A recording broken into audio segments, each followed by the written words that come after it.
कृष्णं वन्दे जगद्गुरुं मूकं करोति वाचालं पङ्गुं लङ्घयते गिरिं यत्कृपातमं वन्दे परमानन्दमाधवम् शौर्यं तेजो धृतिर्दाक्ष्यम् शौर्यं तेजो धृतिर्दाक्ष्यम् युद्धे चाप्यपलायनम् युद्धे चाप्यपलायनम् दानमीश्वरभावश्च दानमीश्वरभावश्च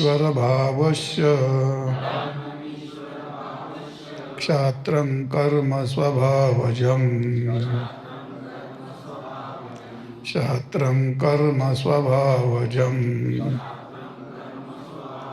शौर्यं तेजो धृतिर्दाक्ष्यं युद्धे चाप्यपलायनम् दानमीश्वरभावश्च क्षात्रं कर्म स्वभावजम्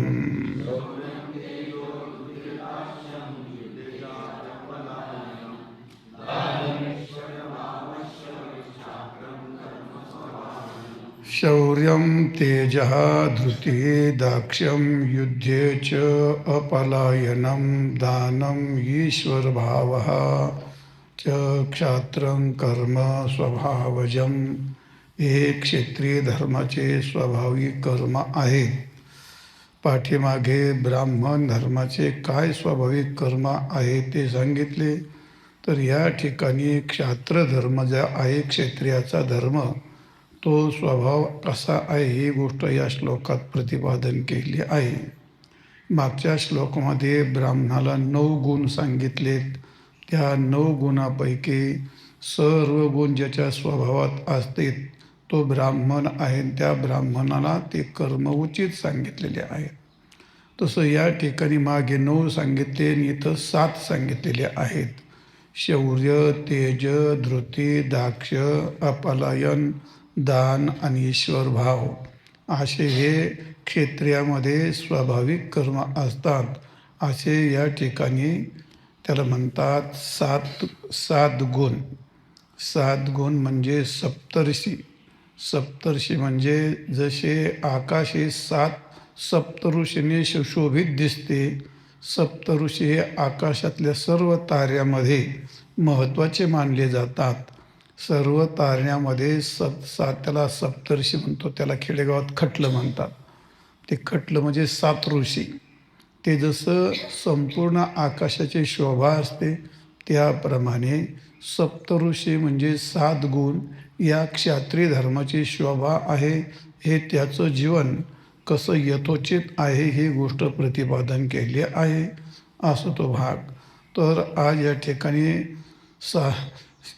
क्षत्रिय धर्मामध्ये पहिला गुण सांगितला कोणता? तो शौर्यम. शौर्यम म्हणजे विक्रम.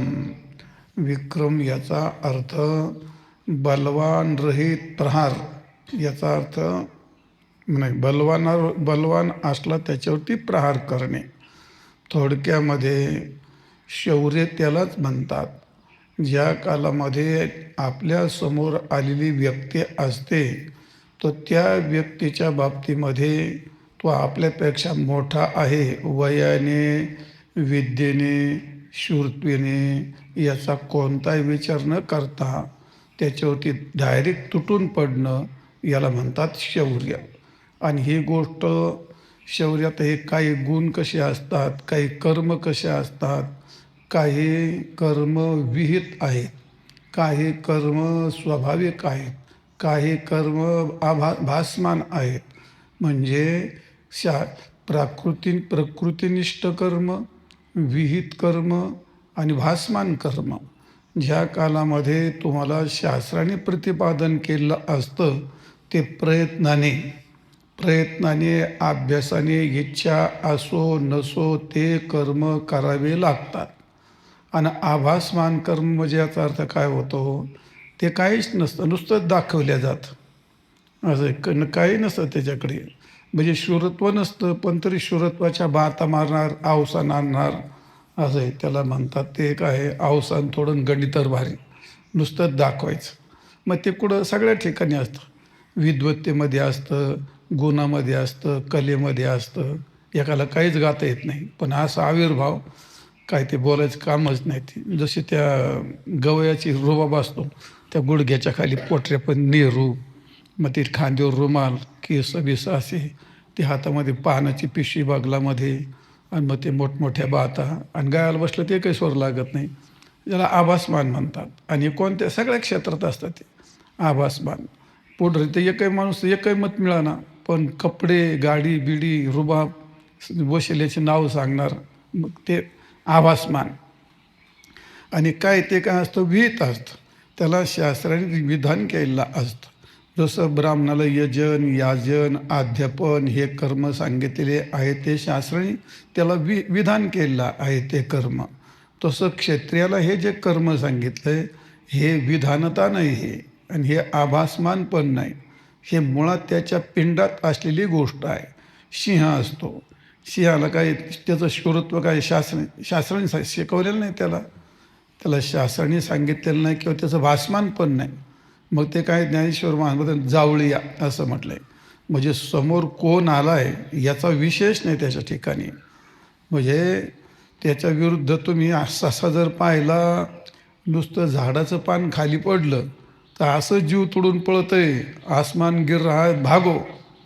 आणि ते काय मागं पुढं काय नाही, ससा पळतो, त्याचं पाहून गाढव पळतो, त्याचं पाहून लांडगे पळतात, कोल्हे पळतात, ससे खोकडं काय नसते ते असले नसले सगळे पळतात. आणि शेवटी वाघही पळतात आणि हत्ती पळतो, आणि सगळे पळत असताना समोर एक शिवाचा बच्चा उभा राहील ना, ती छाती काढून उभा राहतो, का पळता हा मागं. मग तो विचार नाही ते हा एक केवढा जमाव आला आहे, आणि हत्तीचं शरीर कुठं, हत्तीचा आकार कुठं, त्याची ताकद कुठं, त्याच्या मुडकीवर पाय दिला त्याच्या पार त्याचं रिबीट होऊन जाईल त्याचं पार. तरीसुद्धा सिंहाचं पिलू त्याच्यावर उग्रत ते. त्याला काय म्हणतात, शौर्य. समोर किती बलवान आहे, तो आपल्यापेक्षा 10 पटीने 1,00,000 पटीने बलवान असला, आपला मृत्यू त्याला दिसत असला, तरीसुद्धा तो त्याच्यावरती धावून जाणं, त्याला म्हणतात ते पिंडातलं शौर्य. फार दिवसाची गोष्ट आहे ती. एकदा नागाचं पिल्लू निघालं, एवढंच होतं ती. संध्याकाळच्या वेळी नागाचं पिल्लू निघालं, आम्ही झोपत होतो त्या छपरामध्ये, आणि ते निघायला लागलं सहसा, ते पळायला चालते. लई काठ्यान ते काठी आण म्हटली, मागं फिरून लगेच वर फडकून उभं राहिलं. नुसतं काठी आण म्हटली होती. त्यांना विचार केला, 2-4 माणसं आहे, त्यांच्या हातात काठी, आपला जीव केवढा. ते काय स्वभावजम शौर्यम. नाग असला, वाघ असला, सिंह असला, ते त्याचं वय नाही पाहत, समोरचं केवढं आहे ते पण नाही पाहत, त्याला म्हणतात शौर्यम. असं जे शौर्य असतं ते सिंह असेल, नाग असेल, वाघ असेल, तसा एखादा क्षत्रिय असेल, तर क्षत्रियाच्या लहानपणापासून बालपणापासून ते छाती काढून उभं राहणं, धावून जाणं, का ते पिंडातली गोष्ट आहे. शौर्यम ते स्वभावजम.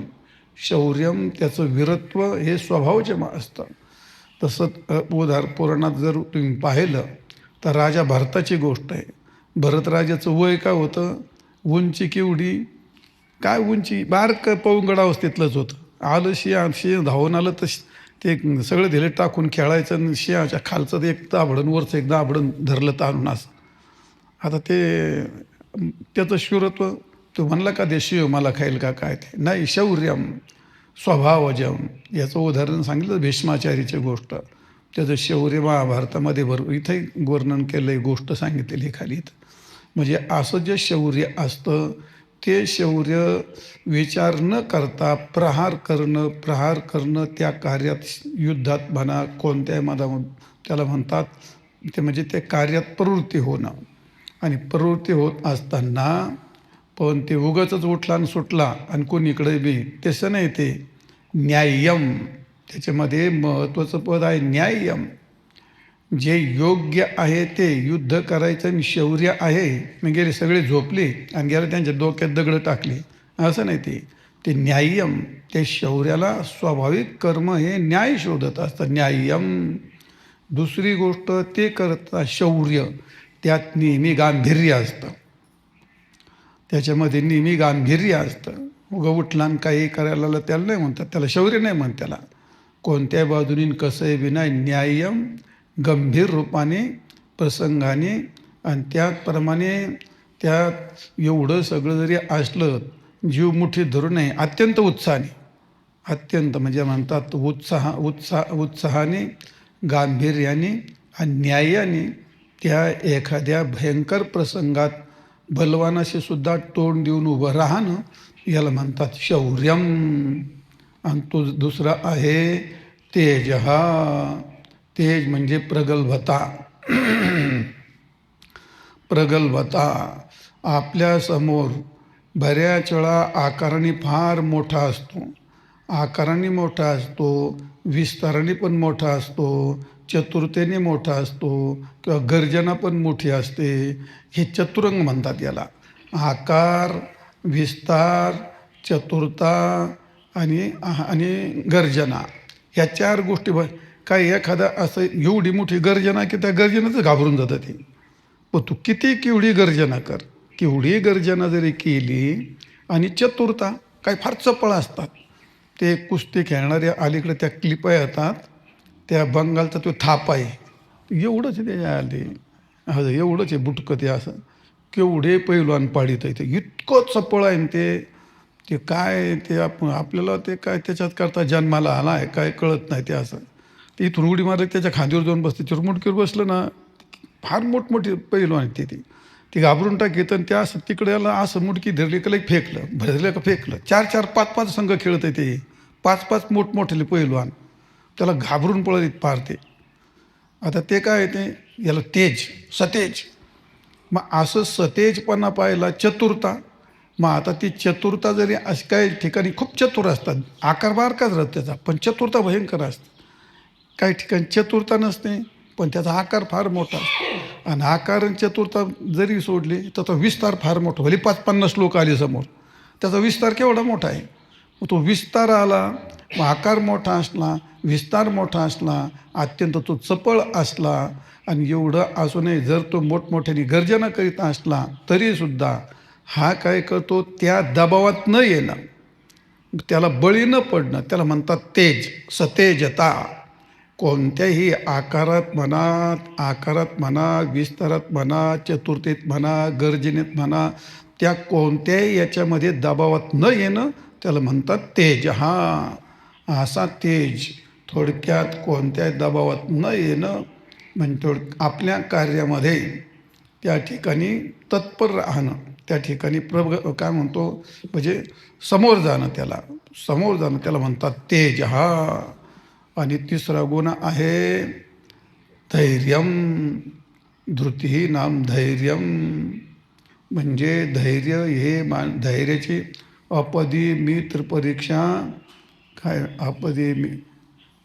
अपदी मित्र परीक्षा म्हणजे युद्धाची शूरत्वाची युद्धात परीक्षा असते आणि अपसंकटात मित्राची परीक्षा असते.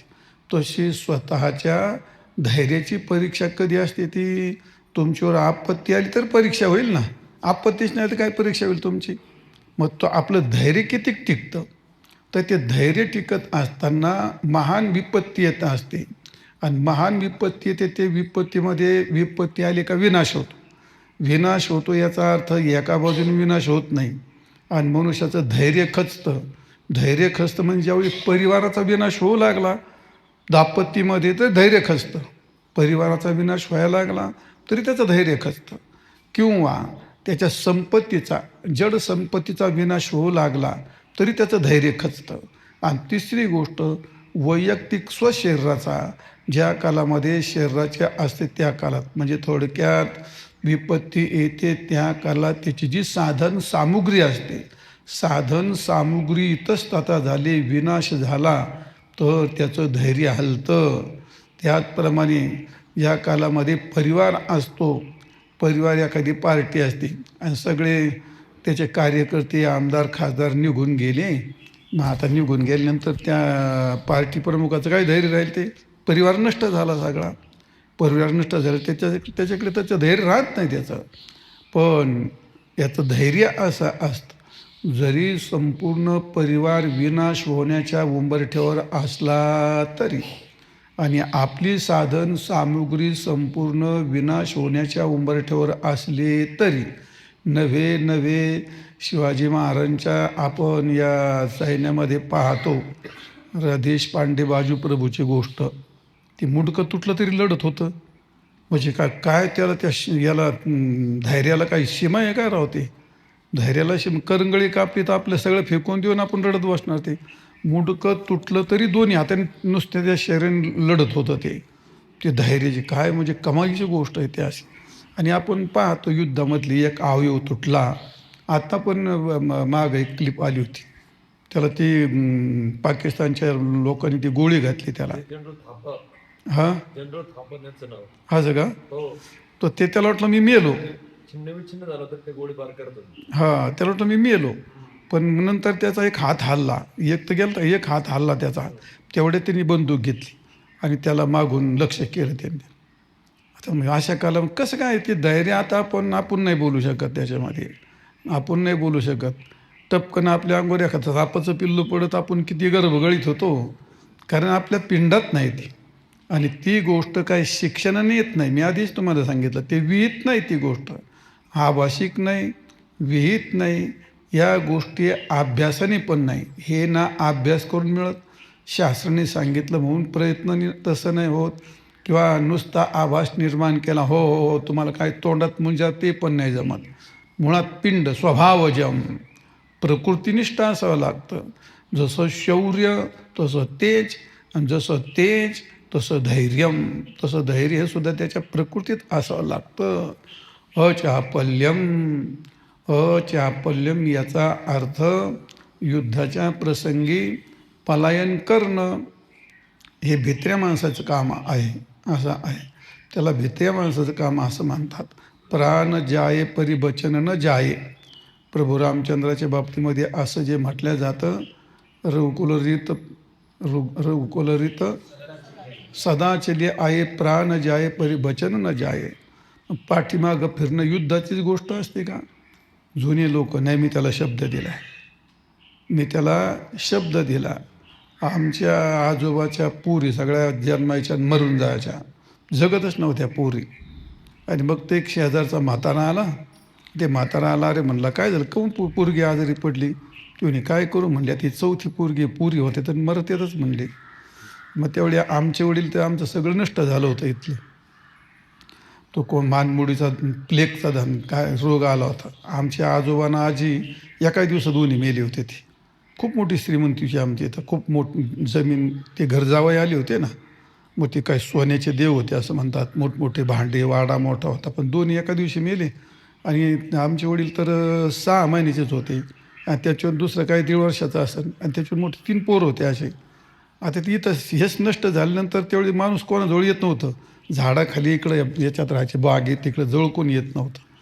मग अशा कालामध्ये मग आता ते गेले, कोणतरी लांबचा मावस भाऊ होता त्यांचा, ते घेऊन गेले तिकडे तोडवाडीला. मग त्यावेळी त्या लंगोटीच नेसायचे, कशाचे कपडे बिपडे काय नव्हते अंगात. मग त्या म्हाताऱ्याबरोबर गेले ते माधोबाबरोबर. ते म्हणले जगली तर ह्या पोराला देशील का? हा ते देईन, म्हणजे माझी जगू दे म्हणजे ह्या पोराला देईल. आता त्याला घरनदार कपडेच नाहीत अंगात, आणि घरदाराचा तर प्रश्नच नाही. मस्त इथं होतंच, पण लोकांनी त्या काळात कुळ कायदे होते ना, सगळे कुळ कायद्यात जमीन गेली, लोकांनी भांडे बिंडे नेले, असं काय शिल्लक नाही राहिलं. म्हणजे आमचे वडील इथे एक चांगुना चांभारीन होती, त्या चांभारीने त्यांना पाजलं. मग ते जर हागलं बिगलं तर काय त्यात खूप पूर्वीच्या काळात खूप पाणी राहायचं ना, मग त्या डवात फेकून द्यायचे. ते असं तेच सांगतात आम्हाला. ती म्हातारी पण सांगायची, आणि ते आमचे वडील पण सांगायचे त्या काळात. तर ते अशी परिस्थिती. जाऊ द्या, मुद्दा काय सांगायचा आहे, तर अशा कालामध्ये त्या चुलीतला अंगारा घ्यायचा. पूर्वीच्या काळात काय भावना काय निष्ठा, चुलीतला अंगारा घेतला आणि त्या पोरी लावला त्या म्हाताऱ्याने, ती पोरगी जगली. आता पुढे आली ना पंचायत. आता ते आमच्या आईची घरची ते 4 बैल, मोठा खटावा, माळा बिळा सगळा आमका, हे सगळं सर्ज म्हणत, या पोराला घरनदार द्यायचं कसं काय? पण मग ते म्हातारा म्हणला, नाही, त्यांच्या भावबंधांना मी याला शब्द दिला आहे, अचापलम आहे का नाही, मी शब्द दिला आहे.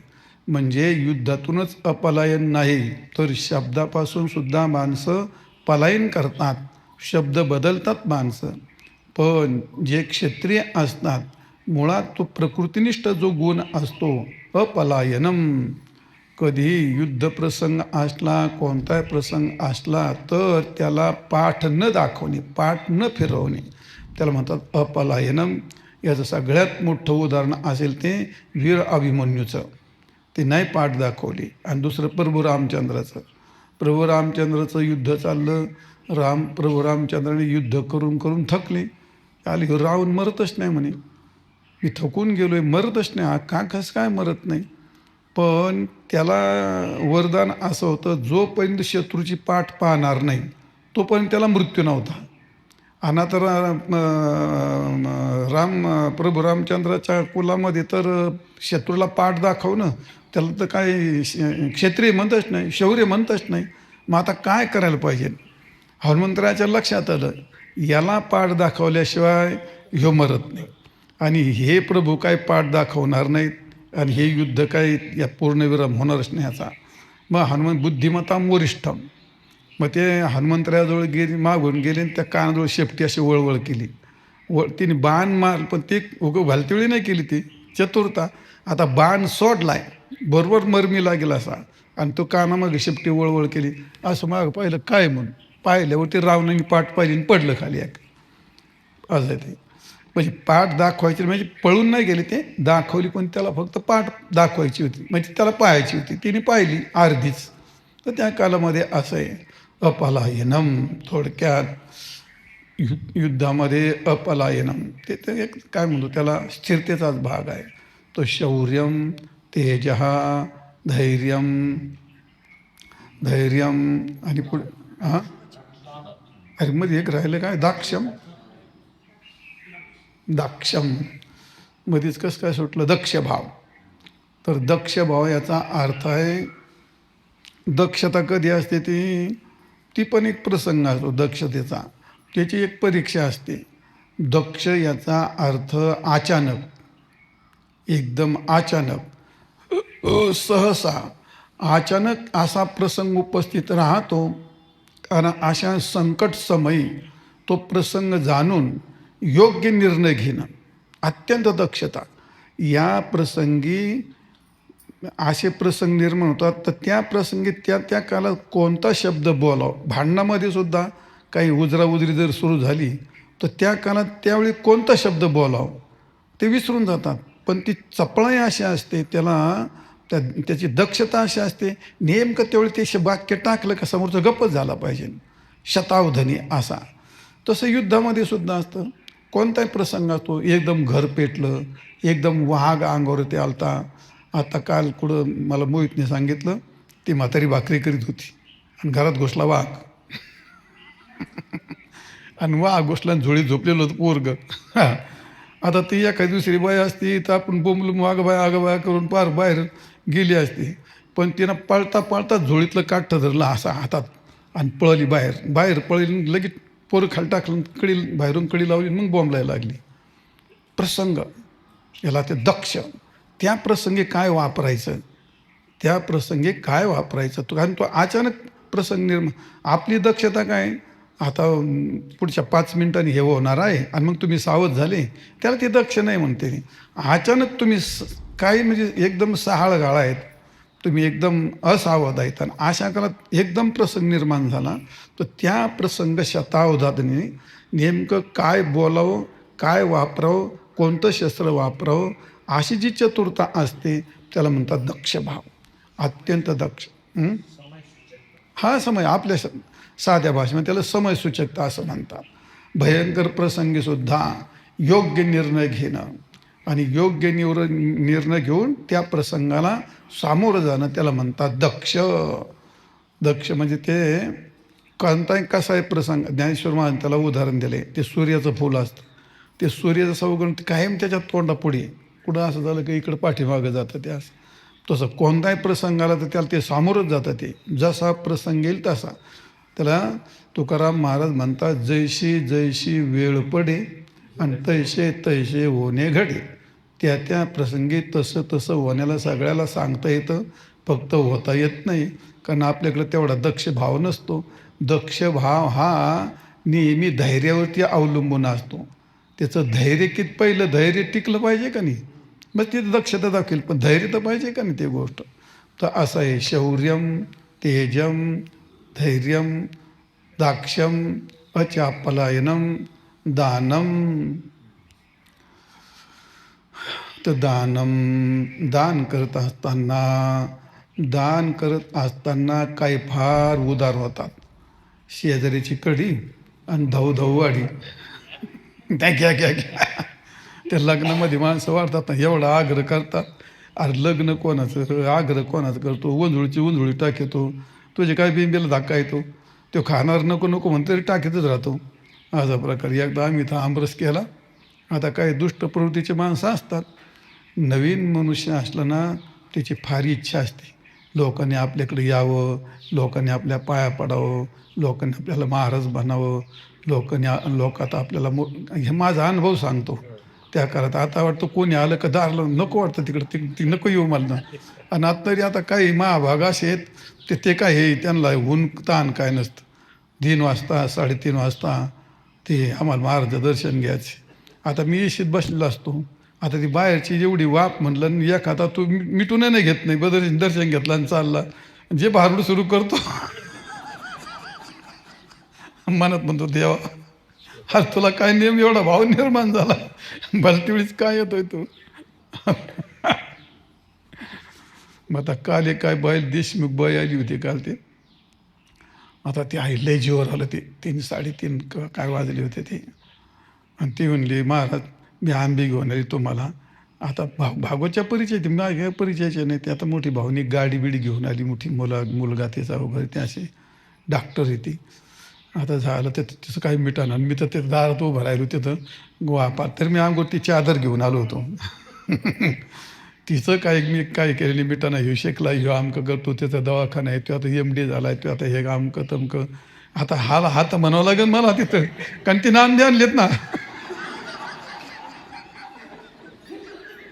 आता मस्त नाही खायचे, पण तिची ती नगरून आंबे घेऊन आली त्या तिची भावना, प्रश्न भावनेच आहे ना तो.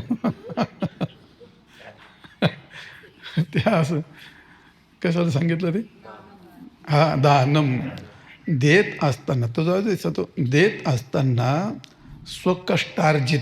पहिली गोष्ट स्वकष्टार्जित, दुसरी गोष्ट सर्वस्व, आणि तिसरी गोष्ट विनासंकोच, आणि चौथी गोष्ट अत्यंत उत्साह. ह्या 4 गोष्टी त्या दानात याव्या लागतात. दान करत असताना आता पूर्णात मोठी उदाहरण आहे, तर उदाहरण तुम्हाला सांगत नाही. त्या आता कारण काय होतं ते नावच तोंडात नाही येत. तेव्हा मग तोंडासमोर आहे माझं ते. आता सोन्याचं मुंगूस झालं ते स्वकष्टार्जित त्याने ते केलेलं यज्ञ करत होता, आणि त्यात सोन्याचं मुंगूस पडलं तर अंग सोन्याच झालं. पण धर्मराजाच्या यज्ञात गेलं ते मुंगूस मस्त लोळायला लागलं, त्याचं अर्ध अंग सोन्याचंच व्हायना. आणि ते मुंगूस लागलं त्याला शिवाय द्यायला तिथं सभेत जाऊन. अरे काय झालं म्हणे, सगळं हे लोकांचं मागून आणलंयस तुला याच्यात तर आमचे बरेच पुण्य नाही म्हणले, याच्यात तर काहीच पुण्य नाही तुला. मग सगळं एवढं तुझ्या हजारोनी लाखोनी रोज 1 लाख 1.25 लाख जेवत होते त्या यज्ञामध्ये, आशुमध्ये यज्ञामध्ये. पण त्या काळात तेच मुगूस म्हणलं तुला पैसे पुण्य लागत म्हणले, तुझं स्वकष्ट अर्जित नाही हे दान म्हणले. म्हणजे याचा अर्थ दान करत असताना ते स्वकष्टार्जित असलं पाहिजे, पहिली गोष्ट. आणि दुसरी गोष्ट दान करत असताना जेवढं आहे की एवढं हा प्रश्न आहे, पण त्याच्यावर तर पूर्ण सर्वस्वाचा त्याग. किती करताय तुम्ही त्याला, पण त्याच्यामध्ये बऱ्याच वेळा मग त्याच्यात काहीतरी आशा अपेक्षा ठेवायची ते नाही. जे करायचं त्याच्यावरती पूर्ण सर्वस्वाचा त्याग 2. आणि तिसरी गोष्ट म्हणजे जसं स्वकष्टार्जित आहे, आणि काय म्हटलं तुम्हाला आणि विनासंकोच. देत असताना बऱ्याच वेळा संकोच होतो ना. आंबे तर द्यायचे महाराजाला, मग कोणते द्यायचे, चांगले द्यायचे. जे आपल्याला इथं काही कामाचे नाहीत मग ते द्यायचे. ते बाईला हाक मग ते तुझ्या म्हणा काढून घेऊन जाय. आणि मग ते घरात बोलून दे, आई काहून काढून देते का, अगं त्याला फेसायला जाऊ दे. ती पोरगी म्हणते आई मग आपल्याला नाही खायचं, त्यांना गप तुला काय करायचं. जे द्यायचं दान देत असताना. आता हे टेप चाललं त्यामुळे जास्त दुसरं इकडं काही बोलता येत नाही. जे दान द्याय ते सर्वस्व प्रिय असतं. त्याचं दान घडतं. ते तुमच्या निकामी असणारं, तुम्हाला न का उपयोगात येणारं देणं, त्याला दानच म्हणत नाही. तुम्हाला जे अत्यंत प्रिय आहे, प्रिय वस्तू आहे, त्या वस्तूचं दान देणं. आणि म्हणून त्याच्यामध्ये कोणत्याही प्रकारचा संशय नको, विना संशय, संशयरहित पाहिजे आणि त्याच्यात अत्यंत उत्साह पाहिजे.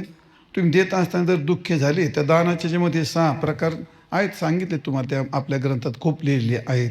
लोकाच्या दबावामध्ये, उत्साहामध्ये वगैरे अमकं तुम्ही जाहीर करायचं, नंतर दुःखी व्हायचं, नाही होऊन पडायचं, चेक लिहून द्यायचा. अहो म्हणजे सही करणं, नाही नाही आपल्यात कोण नाव बिव काय नाही, आपण गुप्तदान. अरे गुप्तदान पण बँकेत काही पैसा नाही मिळायचं, ते सही नाही केली तर ते मग आकडा टाका, नाही नाही आकडा बिकडा काय नाही, आपलं गुप्तदान, त्याला कोरा चेक हातामध्ये, ते नाही. त्याला उत्साह पाहिजे, उत्साहात पाहिजे, निसंशय पाहिजे, स्वकष्टार्जित पाहिजे आणि सर्वस्वाचा त्याग पाहिजे. त्या धनावरचा आपलं दानाचं स्वरूपच आहे स्वस्वस्वाचा त्याग, स्वस्वत्वाचा त्याग आणि परस्वत्व स्थापितत्व, असं त्या दानाचं लक्षण आहे. असं जे दान आहे, तर हे दान लोकांनी केलं, जास्त झालं असं नाही. मग ज्या कालामध्ये तो गुण स्वभावातच असतो. कर्ण भिडता समरंगणी आणि बाणे व्यापिला रणी, आणि तेथे कर्ण व्यापिला रणी, बाणे व्यापिला समरंगणी, तेथे पाडून दात मागशी, असं आहे. ते तुकाराम महाराज म्हटले, कर्ण समरांगणात पडलेला आहे आणि बाणाने व्यापलेला आहे, पण ते भगवान ब्राह्मणाचं रूप घेऊन गेले आणि त्याला दान मागायला लागले. तो म्हणला, तिथं काय दान देऊ तुला, मी तर आता निचेष्ट पडलोय, माझ्याजवळ काहीच नाही. ते म्हणते का तुझ्या तोंडात सोन्यात दात दिसतोय म्हणे. बरं चाल देतो म्हणते. मग ते दगड आण म्हणले इकडं, वारी वा म्हणला, तुला दान करायचं आणि मी पाप करू, ते नाही जमायचं म्हणते. तो आपला दगड घ्या. अरे पण मी घायल होऊन पडलो, आता कसं काय देऊ. मग कर्ण सरकत गेला घायल झालेला आणि त्या दगडावर तोंड आपटलं आणि मग दात पडला आणि घे म्हणला हा दात. हे याला काय म्हणतात, हे प्रसंग, त्याच्यावरती प्रसंग, एवढ्या प्रसंगात सुद्धा त्यांनी उत्साहपूर्वक दिलं की नाही दान ते. मग एवढ्या प्रसंगात सुद्धा आपलं दान करत असताना उत्साह पण आहे, विना संशयपणा आहे. म्हणजे हे आहे ते, असं दान याला म्हणतात. म्हणजे त्या निसंशय आणि उदारतेने गोष्ट. आता ही वडाच झाड आहे, आता कोणताही वृक्ष असला, फल काय ते फल मुलं असं आहे ते, हा नाही, त्या श्लोक आहे तो, याच्यामध्ये तो, तर फल मूल आणि काष्ट साल हे सगळं त्या झाडाचं परोपकाराकरता असतं ते. पण या सृष्टीमध्ये, या भूतलावरती जो वृक्ष असा खरोखर उभा आहे, तो धन्य आहे का ज्याचं काहीच व्हायला जात नाही. म्हणजे ज्याचं पान असेल, फूल असेल, फळ असेल, साल असेल आणि खोड असेल, वाळलं तरी खोड असेल आणि त्याची मुळी पण आहे. त्यातलं काय आहे, सगळं परोपकार करताय. परोपकार आहे फलंती वृक्ष हा. मग हे परोपकार तुम्ही आता झाडं घ्यायचं, वडत साल काढायला लागली, त्याला काही संकोच आहे? काही संकोच नाही, त्याला काही संकोच नाही, कोणत्याही प्रकारचा संकोच नाही, त्याच्या मनावर परिणाम नाही, त्याचं स्वतःचंच आहे. जसं झाड सर्वस्वानी उदार होऊन दान देऊन टाकतं, ते त्याप्रमाणे वृक्षाप्रमाणे इतकं सर्वस्व देणारं दान असतं, त्याला म्हणतात. किंवा कमळ उमललं आणि कमळ फुललं आणि फुलल्यानंतर ते सुगंध येतो त्याचा. मग ते काय संकोच करतं का, याला द्यायचं, त्याला द्यायचं, त्याला नाही द्यायचं. त्याला देत असताना ते काय नाही, त्याच्यात त्याचं वास्तविक कष्टार्जितच आहे त्याचं. त्या चिखलातून पाण्यातून वर येणं आणि फुलणं हे त्याचं कष्टार्जित आहे, उत्साहपूर्वक आहे. आता त्याच्यात ते संभवत नाही, अंतःकरणात हे धर्म संभवतात. पण तरी जसं कमळ हे सर्वस्वानी उदार होऊन देतं, झाड जसं सर्वस्वानी उदार होऊन देतं, नदी जशी सर्वस्वाहून सर्वांची तुळशा भागवत असते, त्याप्रमाणे. किंवा गाय आहे, नदी आहे, वृक्ष आहे, कमळ आहे, हे ज्या कालात समाजाकरता उपयुक्त असतात, त्या कालामध्ये या चारही गोष्टी तिथं असतात. निसंशय, उत्साहपूर्वक आधी मधी आणि मेल्यानंतर सुद्धा.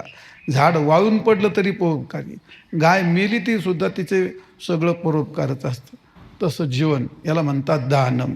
असं दान देणं त्यात. मग हे गुण कशाला सांगितले तुम्हाला?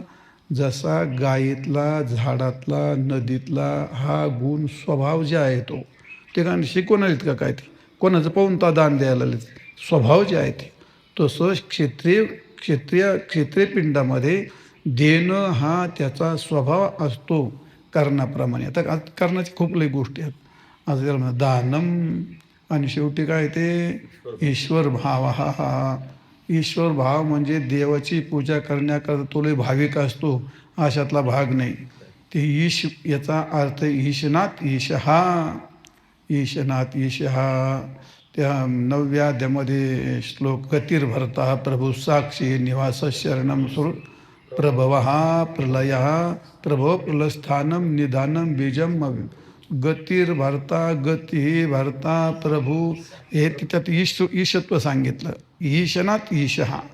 भीषास्मात वात्त पोहते भीषोदिती सूर्य भयादिंद्रश चंद्रश मृत्यू धावती पंचमहा. हे त्यांनी सगळी सृष्टी निर्माण केली, पण सगळं असं हातात आहे त्याच्या. ईश म्हणजे थोडक्यात त्याचं ईश नाही त्याच्यावरती. तो त्याच्या आज्ञेतच ठेवतो, तो त्याच्या धाकातच ठेवतो. तो त्याला सगळ्यांना पंचमहाभूतांना तो त्याची आज्ञा मान्यच करायला लावतो. कोण? ईश्वर. त्याला म्हणतात ईशभाव. ईशन करणं. असा ईशभाव ज्याच्या ठिकाणी असतो त्याला म्हणतात. आणि ईशन भाव त्याला काय म्हणतात? ते कशा करता? प्रजापालना करता. आणि मग प्रजापालन कर तुकाराम महाराज म्हटले, दया तेची नाव भूताचे पालन आणि अनेक निर्दाळण कंटकाचे. मुलांना शिकवताना संस्कार देत असताना 2 गोष्टी आहेत. दया प्रेमाने पण शिकवले पण मुलं शिकतात, आणि ताडण केलं पण ताडण पण करायचं ते काय ते दयेचंच रूप असतं ना. मग तसं समाज विमार्गाला जाऊ नये म्हणून त्याला ताडण करून सन्मार्गावरती आणणं. आणि सन्मार्गावर आल्यानंतर त्याला सन्मार्गाचा मार्ग मोकळा केल्यानंतर त्यात जे जे प्रसंग येतात ते प्रसंग निवारण करणं. मग ह्यालाच म्हणतात ईश्वर भाव. ईशनाथ. आज्ञा मान्य करायला लावणे असा आहे. आणि म्हणून ते कसं आहे मग? न्याय्यम. न्याय उचित असं आहे. योग्य, न्याय्य, अन्याय.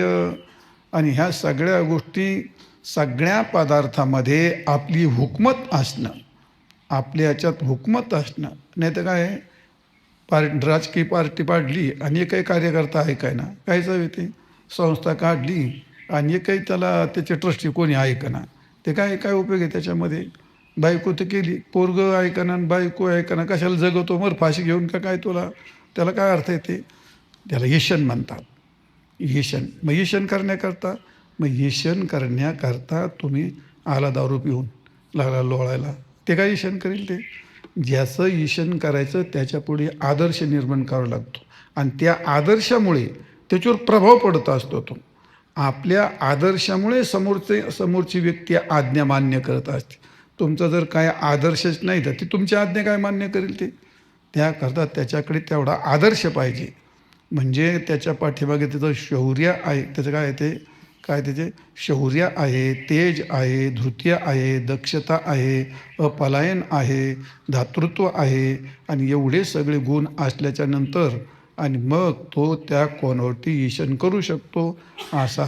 मग आता हे सगळे गुण सांगितले. कशाचे सांगितले? हे सगळे स्वभावात, क्षेत्रियाचे स्वभाव जे आहेत ना, ते कर्म म्हणजे स्वभावता. हेच तुम्हाला काय ते शिकलेली गोष्ट नाही ते. आणि म्हणून इथं हे जे आहे ते आता हे जेवढे गुण सांगितले, या गुणामध्ये शरीर, इंद्रिय, मन हे प्रसंगी कधी किंचित शीतल न होणं आणि त्यापासून बाजूला न जाणं. शौर्यगुण जागा झाला त्या काळात शरीर, इंद्रिय आणि मन असं आहे. त्याच्यामध्ये, शौर्यामध्ये, धैर्यामध्ये, दानामध्ये यात कधीही कुठेही शीतलता न येणं हे स्वभावजम. याला म्हणतात स्वाभाविक असं आहे. इथं सत्वगुण गौण होतो आणि रजगुण हा प्रभावित होतो. रजगुण आणि तमगुण आणि सत्वगुण गौण होतो आणि रजगुण प्रभावित होतो. आणि रजगुण प्रभावाने हे क्षत्रियाचे कर्म स्वभावजम, आणि ब्राह्मणाची गोष्ट रजगुण गौण आणि सत्वगुण प्रभावित असा असतो. आणि शूद्राच्या बाबतीमध्ये नाही, सत्व रज गौण आणि तम प्रभावन. आणि मग तिथे त्याच्यात तो गुण असतो प्रकृतीत, म्हणून ते प्रकृतिनिष्ठ असे गुण तयार होत असतात. ते असं हे कर्म सांगितले. मग आता कर्म हे सगळे कर्म हे कर्म आहेत का? हे कर्म नाहीत. जसे आपण हे काय म्हणतो आपण, नित्य नैमित्तिक काम्य प्रायश्चित्त, मग त्यात ते निषिद्ध असतात आणि त्याच्यामध्ये हे सगळे कर्म आले असतात. तर हे सगळ्याला प्रत्येक आता 4 वर्ण असतात, 4 आश्रम असतात. तर त्या कालामध्ये त्याला तसे उचित कर्म सांगितलेले आहेत, त्याचं विधान केलेलं आहे. तसे विधानता नाहीत हे कर्म, हे स्वभाव जे आहेत, हे स्वभाव कर्म आहेत. हे कर्म सांगितलेत हे वर्ण धर्म वर्ण आश्रमाचे कर्म नाहीत. हे वर्णाश्रमाचे कर्म नाहीत. वर्णाश्रमाचे विधान केलेले कर्म वेगळे आणि स्वभावतून आलेले कर्म आहेत. म्हणजे आता ब्राह्मण आहे एखादा, हा प्रकृतीने एखादा ब्राह्मण आहे, त्याला काय म्हणतं, यजन याजन अध्ययन, हे त्याला कर्म सांगितले काय. पण यजन याजन अध्ययन करत असताना सुद्धा त्याच्या पिंडातले शम दम वगैरे ते नाहीत की नाही ते. हे वेगळे आहेत, हे स्वभावजम आहेत तर ते विधानता नाहीत ते विधानित कर्म वेगळे आहेत. ते होऊन सांगितले तुम्हाला, तुमची इच्छा असून तुम्हाला ते करणे आहेत ते. पण हे तुमचे पिंडातून सगळ्या ठिकाणी तुमचे विहित कर्म आचरत असताना सुद्धा हे असतात. ते त्या प्रसंगी ते तसे त्या प्रसंगाला काम करतात. आणि म्हणून हे कर्म ब्राह्मण क्षत्रिय वैश्य शूद्र हे सगळे स्वभाव प्रकृतिनिष्ठ त्याला म्हणतात. प्रकृतिनिष्ठ गुणनिष्ठ हे विहित नाहीत, हे प्राकृतिक आहेत. आणि म्हणून असे याला म्हणतात हे स्वभावजम कर्म. या 2 अडचणी माझ्या पुढे यायला लागल्या. हे शब्दशः सांगितलं तर मग 4-5 श्लोक होतात आणि त्यात काय माझं मन स्थिर होतं. आणि ते विस्तारपूर्वक सांगितलं तर त्याचं चिंतन केल्यासारखं होते. आणि विस्तारपूर्वक सांगितलं चिंतनात गेलं का ते 2 श्लोक होते.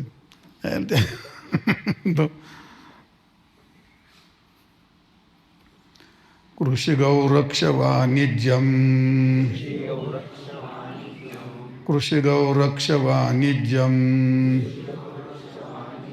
वैश्यकर्म स्वभावजम्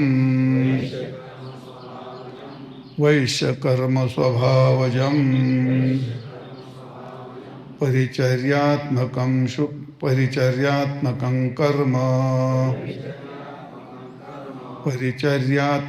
कर्म शूद्रस्यापि स्वभावजम्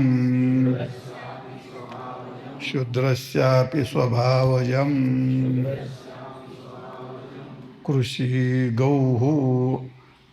गौरक्ष वाणिज्यम वैश्यकर्म स्वभावजम् आणि परिचर्यात्मकं शूद्रस्य कर्म स्वभावजम्. या ठिकाणी 2 सांगितलेत, म्हणजे वैश्य आणि शूद्र, ब्राह्मण आणि क्षत्रिय सांगितलेत. वरच्या अर्ध्या ओळीमध्ये वैश्य कर्म सांगितलं आणि खालच्यामध्ये शूद्र कर्म सांगितलं. स्वभावात काय गुणामुळे, तर इथं या ठिकाणी कृषी गौरक्ष आणि वाणिज्य किती सांगलेत, शेती गाय पालन आणि व्यापार, ह्या 3 गोष्टी सांगितल्यात. वैश्याला स्वभावता शेती करणं याचा अर्थ त्याच्याकरता सुद्धा ते स्वभावात असावं लागतं. शेती करणं त्याचा पिंड असावा लागतो. असं आहे शेती कर्म. जी माणसं शिकतात आणि टेबलवर बसून नोकरी करतात त्यांना असं वाटतं आम्ही फार हुशार आहेत आणि आम्ही फार टाईम आहेत. तुझं एकाच कोपऱ्याचं ज्ञान असतं, शेतकऱ्याचं चौफेर ज्ञान असतं त्याचं ते. असं आहे. ते पूर्वीच्या काळामध्ये असे ते वाफे बांधायचे असतात. ते सरीबिरी रामदास ते असायचे. ते कोणी ते दाताळ घेतलं आणि खोरं घेतलं आणि बांधायला येईल ना, तिची धार गेली अशी, तिची धार गेली तशी. इथून दाताळलं खोरं लावलं का गवंडीने दोरी लावली पाहिजे ना अशी मागं न पाहता. ते असं बरोबर असं वडीत आलं ना तिकडं पाहत पण नाही. ते असं बरोबर पहिलं खोरं टाकलं, पहिलं असं टाकीत आलं ना अशी गवंड्याने दोरी लावली पाहिजे. इतकं कम्प्लीट येतं ते. किती धोरण असेल त्या माणसाचं. तो नांगर हाकतो आणि त्या नांगर हाकतो त्या काळामध्ये का मागं पाहतो का ते बैल चालित आणि ते नांगर पाहतो. पण नांगर काढायला घेऊन मागं पाहिलं ना तुम्ही, तुम्हाला कुठे एवढं पण वाकडं दिसणार नाही. पण त्याच्याकरता तो माझ्यासारखा जातवान पाहिजे ना तो. हां, वागड्या तोंडाचं त्याचं काही कामाचं नाही ते. तो गवंडी भिंत बांधतोय, 4 वेळा मला वळमा लावतोय. शेतकऱ्याचा काय आहे वळमा? तो 4 वेळा वळमा लावतो. पण शेतकरी बिगर वळम्याचा नुसतं अंदाजे डोक्यामध्ये त्या नांगराचं, आवताचं, पाभरीचं बाकी तास, पण पाभरीचं तास नीटच यावं लागतं. नाही त्या काकऱ्या उगल्या का अशा तशा दिसल्या तर लोक म्हणजे जायला काय मागायचं आहे का रे पेरलंय नाही.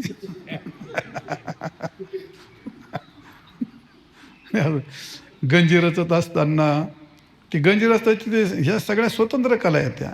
खूप गंजी कोणाला रचता येत नाही. कोणालाही शेतकऱ्यास कोणालाही पेरते ते पिंडात असावं लागतं. सगळ्यात पेरायचं अवघड म्हणजे जवस आणि त्याच्यापेक्षा अवघड म्हणजे बाजरी. म्हणजे नाही सगळ्यात अवघड जवस, त्याच्यापेक्षा सोपं बाजरी आणि बाजरीपेक्षा सोपी ज्वारी आणि ज्वारीपेक्षा सगळ्यात सोपं म्हणजे भुईमूग. कोणी आडांतर टोचलं तरी पेरता येतं. घ्यायची बुचकुल नसते चाडीवर टाकायची, टाकीत राहायचं, त्याचे खावटे धोकीत राहतील, ते आपाप जमतं ते असं ते. तर पेरणीची गोष्ट अशी त्याला पिंड त्याला असं आहे. ते दोर सैंदर येठायचं बांधायचं हे सगळं त्याला फार सुती माणूस लागतो. त्याला फार सुती माणूस लागतो. त्याला खेडेगावातलं त्याला म्हणतात सुती. म्हणजे धोरणी सुती त्याच्या पिंडात असलं पाहिजे अशा प्रकारे. आणि मग त्याला शेती करता येते. मग त्याला शेती करता येते. कधी नांगराव, कधी पेराव, कधी स्वच्छ काय, या सगळ्या गोष्टी याव्या लागतात. आणि ती गोष्ट शिकून येत नाही. त्याचे काही क्लास अजून निघालेले, त्याचे क्लास नाही. त्याचे काही पुस्तक, आता पुस्तक काढले ती येड्या लोकांनी, हे करावं ते करावं. त्याने वया गेले फार सगळं, वाटोळं केले सगळे शेतीचं. मग पूर्वीच्या काळामध्ये सहज पिंडात ते वैश्य म्हणजे थोडक्यामध्ये शेती करणं ज्याच्या पिंडात आहे त्याचा स्वभाव धर्म तो वैश्याचा धर्म आहे. स्वभाव धर्म असा आहे वैश्य. आणि गहू हे गहू म्हणजे भाववाचक आहे. भुगाईचं रक्षण करावं असं नाही, सर्व पशूंचं पालन करायचं आहे. पशुपालन त्याला असं म्हणतात.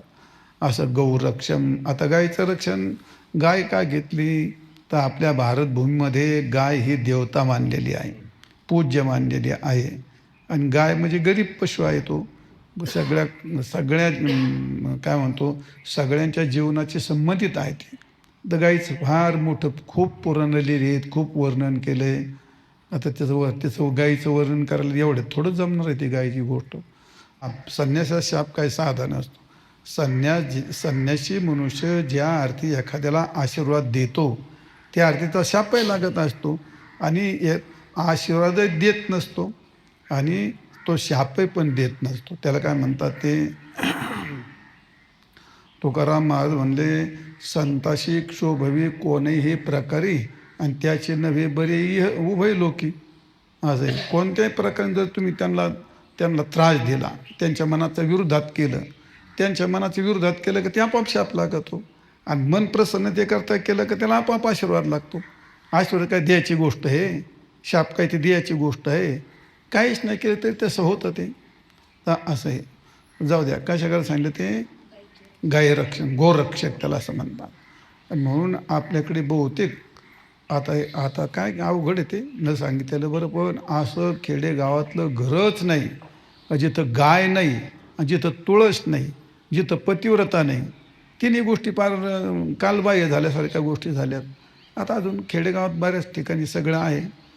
तर असे हे सगळे आपत्तीरक्षक आहेत. ते भूतबाधासारखे हे सगळे आपत्ती, ज्याच्या दारात गाय असते, तुळस असते आणि घरामध्ये पतिव्रता बाई असते, काय संकट याची ताकद राहू तिथं शक्यच नाही ती गोष्ट.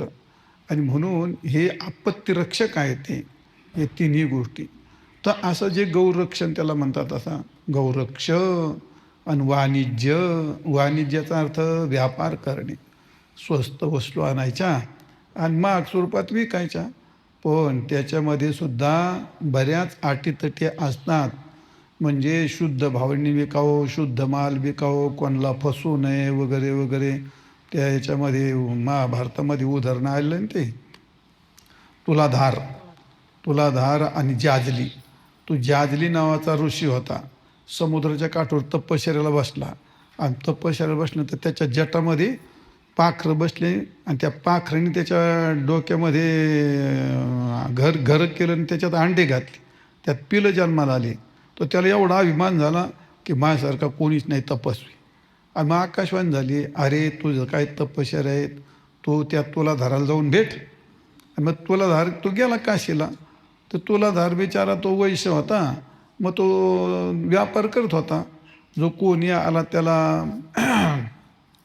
पाहिजे व्यापार आणायच्या वस्तू विकायच्या, शुद्ध भावनिका शुद्ध माल विकायचा, सगळं तो करत होता. ते आल्याबरोबर तिथे तुलाधार म्हणला, या तुम्ही समुद्राचे तुम्ही जाजली आहेत ना म्हणले. हो. आणि मग तुम्हाला आकाशवाणी झाली म्हटले आणि तुम्हाला फार मोठा अभिमान झाला, त्यामुळे तुम्ही माझ्याकडे पाठवले, तुम्ही आलात ना. तो म्हणला बाकी सगळं सोड, पण तुला हे कळलं कसं काय म्हणले. तर त्याचं आश्चर्य, कोणाला कशाचं आणि कोणाला कशाचं, त्याचं तपश्चर्या जाऊ दे म्हणले, पण तुला हे न सांगता मी दारात आली, तू एवढं कसं काय सांगितलं. म्हणजे यातलं ते महत्त्व आहे म्हणले. माझा व्यापार अत्यंत शुद्ध भावनेने आहे, निरअभिमानाने आहे, त्याचं हे फल आहे म्हणले. तर असं जे वैश्यकर्म आहे ते स्वभावात आहे ते असं. आणि नंतर कोणतं आहे मग ते शूद्रश कर्म, परिचर्यात्मकम, म्हणजे सेवा करणं. तर हे सर्व वर्णाची सेवा करणं हे शूद्राचं स्वाभाविक आहे, त्याच्या पिंडात आहे. मग आता याचा अर्थ याच्यावर खूप मोठे वाद आहेत. जसे एका शरीराकरता अवयव असतात ते सर्व त्या त्या पद्धतीने ते सार्थक असतात, त्यात कोणी कमी नसतं अवयव. पण लोकांना काही शूद्र म्हणलं त्यांना वाईट वाटतं. अरे भल्या माणसा, पाय जर नसतील त्या गाडीला चाकं कमी महत्त्वाचे आहेत आणि मशीन जास्त महत्त्वाचं असं थोडंच आहे. ते चाकाचं चाकाजवळ महत्त्व आहे, मशीनचं मशीनजवळ महत्त्व आहे. तसं पायात शूद्राची गोष्ट सांगितली, पायच नसतील तर काय करशील तो. म्हणजे हे शरीर जसं एकल प्रत्येकाला त्याला डोकं पण लागतं. मग इथं हात म्हणजे क्षत्रिय आहेत, ऊर बिंबी म्हणजे वैश्य आहेत, आणि पाय म्हणजे शूद्र आहे, आणि डोक्यातला मेंदू म्हणजे ब्राह्मण आहे. मग आता हे जशी एक यष्टी हे शरीर रचना आहे आणि याच्यात हे सगळं सारखं एकमेकाला जोडलेलं आहे जीवन सुव्यवस्थित करण्याकरता. तसे चातुर्वर्ण्य मया सुटंग गुणकर्म विभाग अशा हे कर्मानुसार गुणानुसार जी रचना केली भगवंतानी, यात कोणतं कमी नाही. ते सगळ्यांची पात्रता सारखीच असते आणि हे सगळ्यांचं जीवन सुसंबद्ध होण्याकरता ही व्यवस्था आहे. आणि ते भेद नाही, ते कमी जास्त नाही, ती व्यवस्था आहे. संपूर्ण सृष्टी एक शरीर व्यवस्थित ठेवण्याकरता ही व्यवस्था आहे, तशी संपूर्ण सृष्टी व्यवस्थित ठेवण्याकरता ती व्यवस्था असते. आणि म्हणून शूद्राचं सेवा करणं याला कमी समजणं असं नाही. तो सेवाभाव कोणाच्या पिंडात असतो. शूद्र शब्दच कोणी त्याला वाईट म्हटलं ते काय कळायला तयार नाही. तर ते असता तो काय ते स्वभावजम.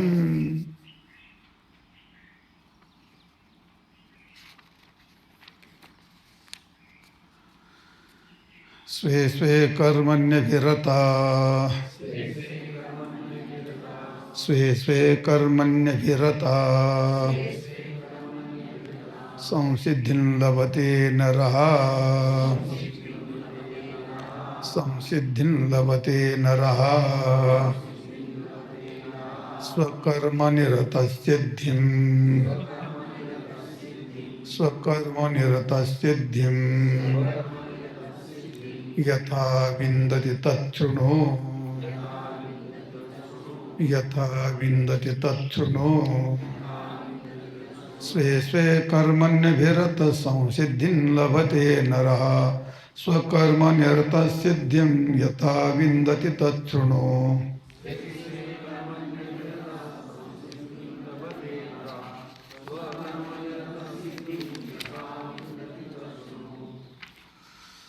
तर स्वे स्वे कर्मणी अभिरतः संसिद्धिं लभते नरः स्वकर्म निरतः संसिद्धिं यथा विंदती तत् शृणु. असे पद आहेत. फार काय अन्वय नाही. स्वे स्वे कर्मणी अभिरतः नरः संसिद्धिं लभते. स्वे स्वे कर्म, आता 4 वर्णाचे 4 स्वाभाविक कर्म सांगितले आणि मग भगवान आता या ठिकाणी विहित कर्माकडे घेऊन चाललेत. काय स्वतःचं जे कर्म आहे ते कर्म सांगायचं का? नाही नाही. तर आपलं जे स्वाभाविक कर्म सांगितलं पाठीमागे, ते स्वाभाविक कर्म त्याला म्हणतात स्वे स्वे कर्मणी अभिरतः.